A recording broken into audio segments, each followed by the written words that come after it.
গাড়ি লোডিং হয়ে গেছে দেখুন। এবারে এই তেরপল দিয়ে আর এই দড়ি দিয়ে বাঁধা চলছে। এই দেখুন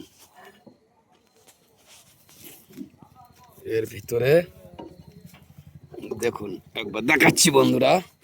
এই দেখুন কিভাবে সব সাজানো রয়েছে, পুরো ঘরের মতো উপরে তেরপল দেওয়া হয়েছে। এই যে এই চারা, এখন এই গাড়ি আজকে রাত্রে ছাড়া হবে। এখন চলবে অন্ধ্রপ্রদেশের 4 দিন ধরে। এই যে